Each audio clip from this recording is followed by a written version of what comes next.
I guess to get into it, is it fair to say that everybody here takes public transportation to get to school? Yeah. Any drivers? Okay, so we're all on the subway every single day, right? But again, since this program came out in 2019, I want to say, no, before that, it's probably like 2016 or 17 that it launched, but 2019 is when they started making arguments for expansion, right? Like, this is not capturing all the people that y'all are saying it's captured. We need to include more people. As a navigator at CUNY CARES, you normally book an appointment with someone like me and we'll assess you for your eligibility for public benefits, right? Which means looking at your income, how much you're earning right now, and looking at verifying where you live, pretty much. Okay, cool. So today is just bought by a lot of CUNY talent. Okay, I am from John Jay.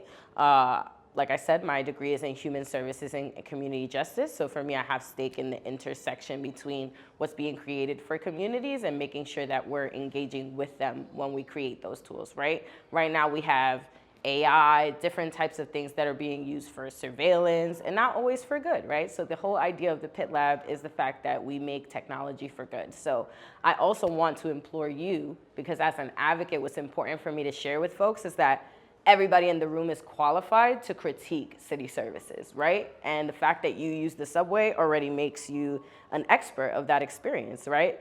Just this morning, unfortunately, I shared the 6 train with a man who was laying across the seat, right? So a majority of us in the car couldn't share, sitting down at that time. And then the police came on and had to ask him to sit up, right? So when I say that, I'm sharing again, that intersection. Even criminal justice comes into the conversation of just getting on the train, right? And we also see they've built all these new barriers and different things to stop fare evasion. So we'll talk a little bit about that as well. Our main question today is, after 6 years of Fair Fares expansions from 100% of the federal poverty level to 145%, why are CUNY students still choosing between tuition, food, and transit, right? So even though this has been expanded multiple times, and the last one was a combination between Mayor Eric Adams and the City Council Speaker Adrian Adams, and they pushed it to this 145.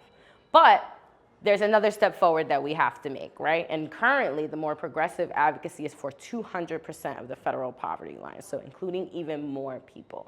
So why is it that when Fair Fares exists, people are still choosing between tuition, food, and transit? Awareness is a huge thing, and that's something that we've figured out in CUNY CARES as well, and doing 3 years of this research. Awareness is a huge problem, right? Like, we're still talking to students who don't know their campuses have food pantries where you could take free groceries home for you and your family, right? They don't know that there are emergency grants available on campus in case you're not even eligible for Fair Fares or other programs. You would be able to get that assistance in another way. So that awareness is a huge element of it. Stigma is a huge part of it, right? And sometimes when you need something, it's difficult to show up in community and say that you need it, right? It's not often that people are on the squad of like, we all need this, that's dope. None of us can afford the subway, amazing. Like, no, right? We all want to have equal access to it. And that's a part of what CUNY CARES is about, right? Because it feels a little bit different when a grown person who's in charge of a whole wellness center, for example, at your college talks to you versus one of your peers and one of your friends, right? So that's a big part of what we try to do, is remove that stigma from applying. Who's in charge of transportation in NYC? When we think about the subway, it's the MTA, right? The Metropolitan Transportation Authority, right? They run the buses, they run subway, and they run commuter rail overall. Another important person to look to though, right? And I always want students to start thinking in the context of advocacy, right? So that's why my question to people when I talk about city services or equitable services is, who's in charge? Right? Because that's the person that you need to address your complaints to. What often happens when we're systemically in a situation that is unfair is we field our complaints to one another. Man, homie and friend, I'm struggling to afford this MetroCard fare, right? Or I hopped the train yesterday, and our frustration stays with us. So in order to orient towards social justice, you gotta know who you're fielding the complaint to. Or what a lot of people say is, follow the money. Right? So in New York City Council, they have something called committees. Regular constituents and people in the city, we are all allowed to be in that session, right? So even though folks who are in charge and have a position of power are the people who facilitate those hearings, often, if you follow them, right, if you're following what's happening on city council, literally anything that you care about has a committee, right? We were talking about how fair fares is a criminal justice issue because we're talking about fare evasion, homelessness in the city. So the Committee on Criminal Justice, if you're a person who's riding the train every single day and you see crazy stuff happening, you might have stake in bringing that to a city council hearing, right? And you get a minute or two to kind of make your case, okay? So the committee that we're talking about when it comes to fair fares is Transportation and Infrastructure Committee. Right now, City Council member Sean Abreu is the chair of that committee, and he happens to be a Manhattan City Council member. There's also, I want to shout out another CUNY Pit Lab project with the Civic app, right? Using the Civic app is a great way to kind of get a sense of who you need to talk to about what's happening with your city services, right? What does transportation look like for you in your neighborhood? I know in the Bronx, what really grinds my gears about transportation for me, how many people know what a 2-fare zone is? In order to get to the train, it's gonna be 13 minutes to the 6 train or maybe a 20-minute bus ride to the 2 train. I'm slapped in the middle, right? And them pretty city bikes have not reached up towards my area in the Bronx yet. So when it comes to equity and people being able to get to the train station, before I even deal with all the craziness that's on the MTA, 15 minutes before I even get there. She asked, don't they have free transfers when you go from the bus to the train? Anybody experiencing pursuing that transfer and not getting it? That's a really challenging thing, right? Where we have an unclear policy set in place. Your belief is that all transfers should be free, especially if it's in the immediacy, right? Like if I get off the train and I get on the bus, I shouldn't have to pay the full price again. But recently, a change from one thing to another happened with the MTA. What happened recently? What's gone now and no longer being used? The Metro card, right? And that's something I want to talk about in terms of equity today. In terms of the Fair Fares program, my theory, I have a theory that the Fair Fares program is not what it used to be with the Metro card, right? Under Omni, there's new rules, there's new incentives. So that's why it's really important that we keep our eyes on the city and what they're doing, right? Because getting double charged, if you only got $5 left, is a huge deal. It's a huge deal. And so we should take stake in whether that's happening fairly or not, right? This last one is supposed to say DOT. This is the Department of Transportation, and they're the ones who are in charge of streets, bus lanes, and bus stops, okay? That's another issue I have in terms of like utility. For some reason during rush hour in my area, they don't seem to think that we need to get anywhere, okay? So it will be like 8:15 in the morning, and I will be waiting sometimes 13, 20 minutes for the next bus to come to me in my 2-fare, right? So we have to ask in terms of equity, what message is that sending? What message is the MTA sending to people in my neighborhood about our urgency to get to work on time? There doesn't appear to be too many, right? So let's continue. Okay, so let's talk about transportation at CUNY. We were just talking about it a little earlier. So the first program that you think of when you think of free Metro cards at CUNY is definitely ASAP, right? I was an ASAP student at Hostos Community College, so shout out to CUNY ASAP, okay? The other program that Slogo is supposed to be here is also College Discovery and Seek students, right? Those students are in a certain income eligibility, and they might get additional financial assistance to be able to allocate towards a Metro card. We know that these two programs are just two small advisement programs, and that a lot of CUNY students might not fall into these two categories, right? For me, to my surprise, ASAP was really relegated to the 2-year school. Once I got to John Jay, there was no more Metro card for me, right? Also, many people don't know about CUNY ASAP that your enrollment with the free Omni card is contingent upon your enrollment with college versus Fair Fares is an annual approval, right? So if you have an experience, for example, you finished the fall semester, you're not signed up for winter. When I was in ASAP, that meant your Metro card got cut off, right? And you had to go and get a new one. I know recently they've relaxed their policies around that and tried to extend it. I'm not positive on that because I don't work for them. But we do meet with CUNY ASAP students all the time who are confused, right? I have this free Metro card, but now I'm not taking as many classes. If it's all contingent on just what you're doing academically, that can also be challenging as well. The city believes in us in a lot of certain contexts.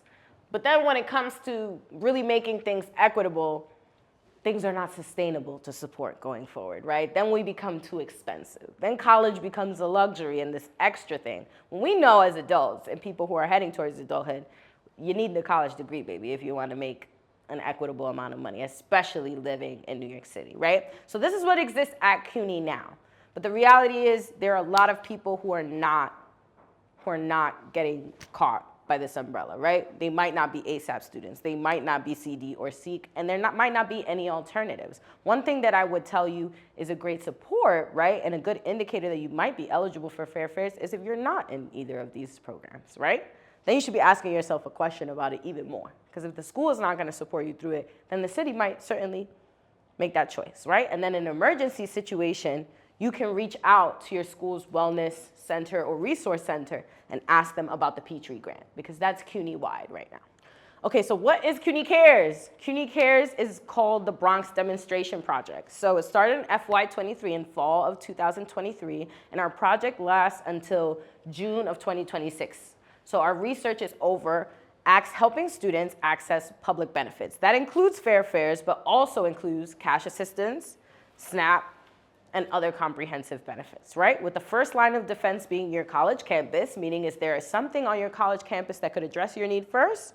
And then if you need further support, we're gonna be the bridge to community-based services, right? That can also maybe help your family in an ongoing way. Maybe you have an issue that is not just going to be addressed by one application being submitted.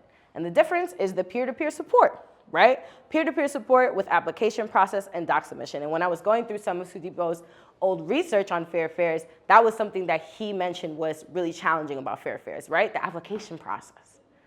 I don't know anybody who comes from a community who's like, we want to share our business with someone we don't know, right? I don't know that. And that's the challenging thing, to share with somebody your economic status, how much you're making, how much your parents are making, right? So when that's coming from a peer, that approach is way easier, okay?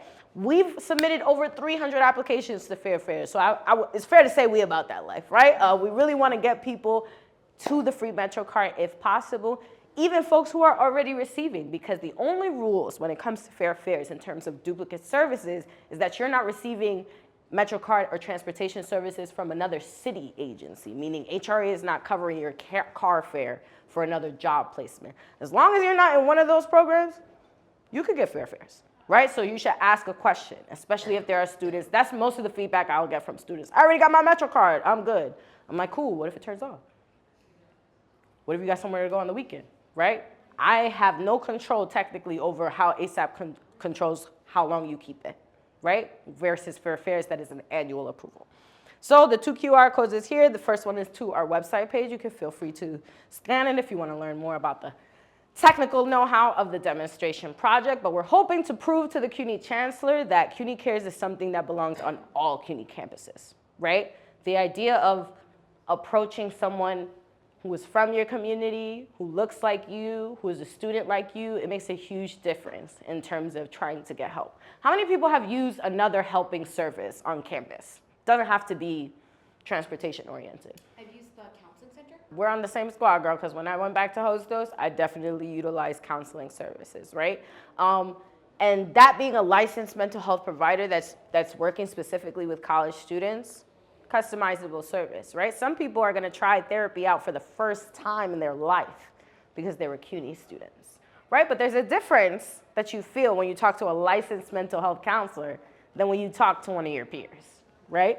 A totally different vibe. What about career services? Anybody meet with someone at their school to talk about their resume? Yeah, that's a helping service, right? Do you often find that career services is staffed with other students, or do you meet with an adult? We have offices and people who get funding to like put you guys in different workshops and do different things, right? But when a peer approaches you with something, there's a different level of understanding. And CUNY Cares is training people on the technical know-how. So what would it look like if that fused together, right? The confidence and technical know-how of meeting somebody with authority, because we're qualifying our peers as that, right? And also that emotional support. For me, what I describe is not being on the hook, right? I tell students all the time when I meet with them, it don't matter to me if you come. I appreciate it if you do, but this is for you, right? This is a session that's led by you in terms of your basic needs and what you want for yourself, right? For me, out of all the things that I could sign you up for, SNAP being the most challenging, right? Because it provides the most comprehensive assistance, a free grocery support program for people, right? And that's also a part of our advocacy in CUNY CARES. We have this hypothesis that there's a lot of students that are eligible for SNAP and they're not aware. Just like you guys said, there's not a lot of awareness around Fair Fares. It's not an awareness about CUNY CARES and about the fact that these support services are here to help you. Also because we're all in the same habit as CUNY students of the in and out, are we not? It's very easy to get in and out of your building without interacting with people. And you also mentioned another issue of equity, which I'm glad that you brought up. When it comes to like being a student on campus that's involved, right? Do all of us have the capacity to also, after our classes, be at a club or be in student government? That's a privilege, to be frank. It's a privilege, right? I actually had a professor at John Jay who wouldn't, like, it was most trends of professors at John Jay to give you extra credit to be at those events, right? She didn't believe it was equitable to do that because she felt like it would leave out people who were working students and who didn't have the same accessibility to campus, right? Those are the kind of thoughts that I want you to think about when you're on your college campus. That's your community. So if you're seeing something that doesn't make sense to you or not equitable, then I hope that you would use CUNY as the first example, the first space where you have power and you can show up to make it a little bit different. These are the general income limits for the Fair Fares program, okay? For a household of one, you can make an annual income of $23,475, which would also be $1,956.25 monthly, okay? The most challenging parts of enrolling people in public benefits have to do with household composition, how you and your family are situated, right? And how much money you guys are making. Also, your ability to prove that, okay? I think that's the most harrowing and stigmatized part of public benefits, right? Not only do you need help, you must prove it to me. You must prove it to me. Give me your documents and your business, which we already shared that people from our communities don't necessarily feel so comfortable with that, right? So this is the expanded price range, meaning this is the improvement. It used to be less than this. I can give you an example of a student who is not gonna get approved for Fair Fares, and I want one of y'all to maybe imagine another occupation you have a student holding. I met a student who worked 40 hours at McDonald's as a manager. They were over the income limit for Fair Fares, okay? Spending the majority of their week working just a little bit over minimum wage and no free Metro card, right? Can you guys think of other jobs, like typical college jobs that people would have that would probably push them over this income limit? Maybe a barista, correct. Most baristas make about $22 an hour, and I know because I used to work at Starbucks for 5 years, okay? Even with tips and other things, this breaks down to about $4.98 weekly, right? So if you're making anywhere close to $500, forget about it. Also, the way that they assess your income is before they take out taxes, which is probably the most confusing part of public benefits, period. Okay? So this is the number, not the one that hits your direct deposit, not the money you touch, but the one that they take pre-tax, what they promised you with the job, I guess, right? If they promise you $5,000 every 2 weeks, $5,000 is what HRA is counting, right? And I've had students come to me confused, right? A New York City school bus driver. I'll give you another example at BCC. She was making, what she told me, what she reported to me was $600 weekly, right? So $600 weekly put her a little bit under this, but when she submitted her paychecks, her pay prior to the $600 weekly was actually $800. Okay, so even when I submitted advocacy and I said, wait, look at this application again, HRA was like, nah, she's making money, she's good, right? We know that that's not the reality in terms of once folks pay their bills and do other things, okay? So I'm gonna give you guys some tips, some hacks to make the application process just a little bit easier for you in terms of that proving part. To next. Okay, so who doesn't end up qualifying? People who work 40 hours at McDonald's, people who work retail, baristas. Pretty much if you got a standard, in my opinion, college level type job, entry level type job, you're getting pushed out. We also know that this is typically pushing out marginalized students, which CUNY CARES has identified a couple of subgroups of people who are particularly vulnerable and not enrolling in benefits right now. LGBTQ students, working students, right? If you had that entry-level job, when I came back to CUNY, I was a case manager. I was making $36,000 a year, right? Me and my son. That is certainly not sufficient to cover what we need, right? But the city is telling me, oh, you can afford it, babe. It's looking good, okay? So what do we need to apply for the Fair Fares program? You need proof of your identity, and you need proof of New York City residency, right? So that can be your state ID. I showed state ID because that's the majority of identification we find that students have, right? Then you can also, this is a tip for y'all CUNY students, you can provide your proof of residency with your e-bill from your CUNY First account, right? Your e-bill says your name, your address, and verifies that you're a student taking classes, okay? So if you're having trouble maybe finding that, maybe you're a student who lives at home and you don't have a Con Edison bill with your name on it, right? You don't pay your own telephone bill, your mom pays it, right? If you don't have those things available as a CUNY student, you can go right to the financial aid account, e-bill, your name, your address. That's all I need you to bring to the meeting. How many young adults in here have done their taxes? How many people have been working long enough that you've done your tax return one time? Okay. Okay, good. Everybody except one. So y'all have completed your taxes, received a tax return for the first time in your adult life. Amazing. That's great. That's not the reality of most CUNY students. Okay? Some people are just entering the workforce for the first time. I know plenty of students who have taxes is not a simple thing, right? That's why we have people who prepare and do those things. So I know people who have years without doing their taxes, right? But just in case, for all of y'all, you would be in a good place to get the very first equity hack of Fair Fares, which is using your tax return, right? Sometimes the current wage that you're making now might be over the income limit, but if you thought about what you annually made for the last year, it falls under the annual limit. I am an example of that. What I earn bi-weekly would push me over the income limit for Fair Fares. But because my annual income is still at about $20,000 for the year, I was able to submit my taxes instead of my current pay stubs. So that's the trick there, right? That helps for people who are in positions, for example, like home health aides. You could get a different assignment and be making a lot more money at that time, but over the course of the year, you're still not making more than maybe 25, 30, right? So that's the way that the city is trying to kind of push more people into the approval rate, right?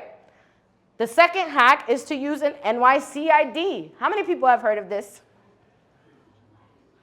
Cool. So the purpose of this program was to add more people to having a basic form of identification, right? How many people have been to the DMV before? Okay? If you've been to the DMV, you know that's a harrowing process. Another city process that requires you to do what? Prove it, right? Even though it's you, I'm sitting in the DMV scared, like, I got all these papers with my name on it, and I still don't know if it's gonna be me, right? That's what applying to public benefits feels like for people as well. Is this gonna be enough to verify that it's me? The city likes when things match, pretty much, is what I try to explain to people. So for the NYC ID card, you'll notice these 16 numbers on top. Your Fair Fares application will prompt you at some point for your identification, and it'll ask you, do you have an NYC ID? If you say yes, you can enter these 16 numbers into the application and verify your ID and residence, boom, one shot. Okay? So if you were to submit an NYC ID instead of a regular state ID, all you would have to submit is that, right? Because there's 3 requests.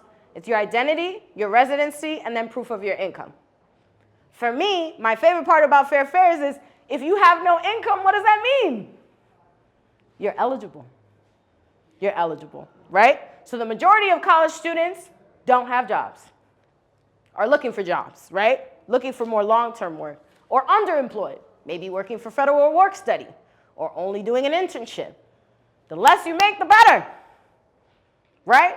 Fair Fares is supposed to be an inclusive program. So for working students, that's why working students is a part of that people who get pushed out. But if you're just a broke college student, baby, please, come on down. We definitely want you to sign up for Fair Fares, okay? Because you basically skipped that part. There's no income or employment to report, okay? So this is the hack. 1040 plus NYC ID. Okay. So we've talked a lot about equity, right? Whether this Fair Fares program currently at the level that it is rated is sufficient.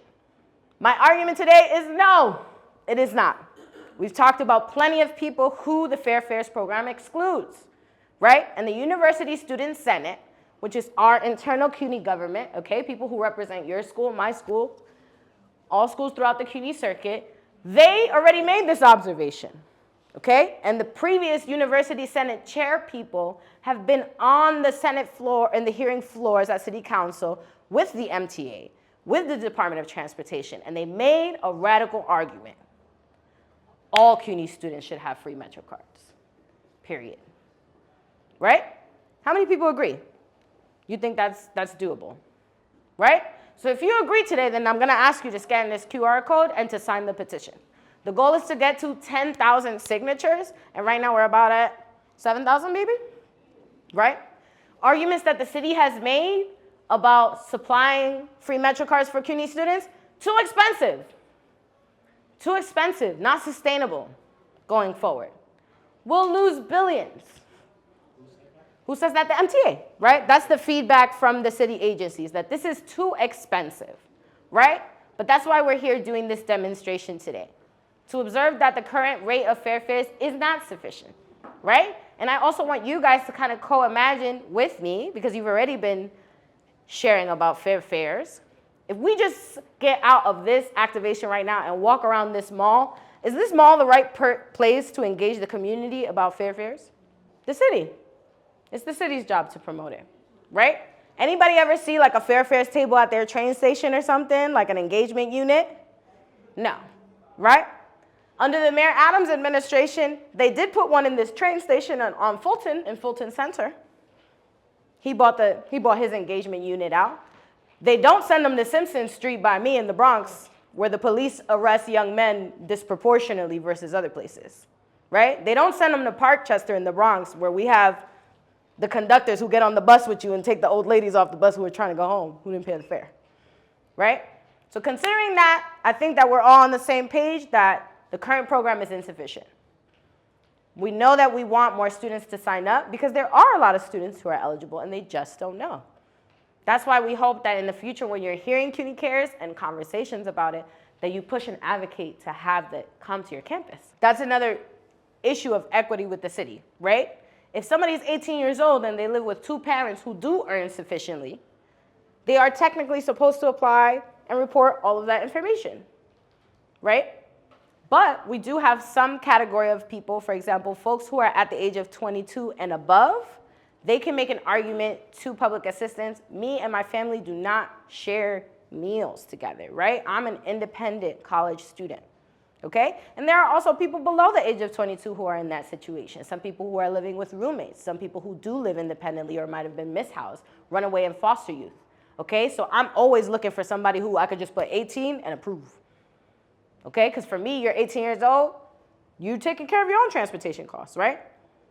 There's not most college students who are dealing with their parents who are still shelling out money for that. At that point, you're already kind of buying your own food, buying your own transportation, right? But that's something I would agree, I don't know if you agree, Yuma, that we experience a lot as navigators where the household composition is what makes it challenging, right? Some people live with multiple families in the same house.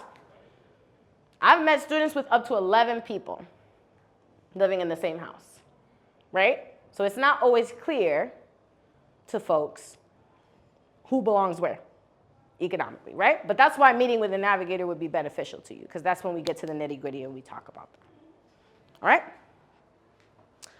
So that's pretty much it for me.